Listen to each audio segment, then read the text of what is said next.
ବହୁତ ସୁନ୍ଦର ଜାଗାରେ ଅଛି, ଗୋଟେ ସୁନ୍ଦର ମନ୍ଦିର ଟିକେ, ତା ସହିତ ଗୋଟେ ବିରାଟ ଗୋଟେ ବଟ ଓସ୍ତ ଗଛର ମିଶ୍ରଣ ହେଇଛି ଗୋଟେ ଅଛି, ଦେଖନ୍ତୁ ଆପଣ ବହୁତ ବିରାଟ ବଟ ଓସ୍ତ ଗଛ ଆପଣ ଦେଖୁଥିବେ, ପାଖାପାଖି 100 ବର୍ଷରୁ ଅଧିକ ଅଛି ଏ ଗଛ। ଦେଖନ୍ତୁ ଏପଟୁ ଧରିକିରି ଯେ ସେ ଲାଷ୍ଟ ଯାଏଁ ଅଛି, ତା ଭିତରେ ଆହୁରି ସୁନ୍ଦର କଥା ହଉଛି ଏ ଭିତରେ ଗୁଡାଏ ତାଳ ଗଛ ଅଛି, ଆପଣ ଦେଖିପାରୁଥିବେ। ପାଖାପାଖି କମ ସେ କମ ଏଇ ଆଖପାଖ ଏରିଆରେ 200ରୁ 300 ତାଳ ଗଛ ଆପଣ ଦେଖୁଥିବେ ଆମେ ଅଛି ବର୍ତ୍ତମାନ। ଆଉ ସେ ଭିତରେ ଆମେ ବର୍ତ୍ତମାନ ଅଛୁ ସେ କିଛି ନେଚର ଲଭର ମାନଙ୍କ ସହିତ, ଯୋଉମାନେ କି ଆମର ସୁନ୍ଦର କାର୍ଯ୍ୟକ୍ରମ ଟିକେ କରୁଛନ୍ତି, ଯୋଉଟା କି ଆମେ ତାଳ ଗୋଟମା ରୋପଣ। ଆପଣ ଦେଖୁଥିବେ ଗତ ବର୍ଷ ଆମର ଓଡ଼ିଶା ସରକାର ଘୋଷଣା କରିଥିଲେ ଯେ ପ୍ରତ୍ୟେକ ବର୍ଷ ତାଳ ଗୋଟମା କମ ସେ କମ 5 ଲକ୍ଷରୁ ଅଧିକ ରୋପଣ ହବ।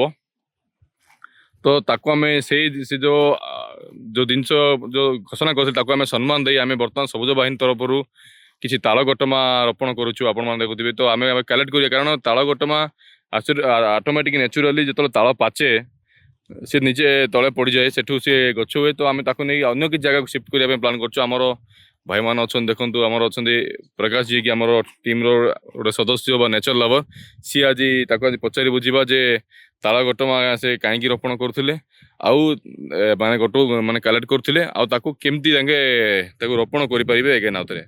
అందరికీ శుభోదయం. మేము ఇక్కడ ఉన్నాము ఒక కొత్త జాగాలో, ఇక్కడ ఫారెస్ట్లో. అక్కడ చూసిన చాలా ఎక్కువ తాటి చెట్లు ఉన్నాయి.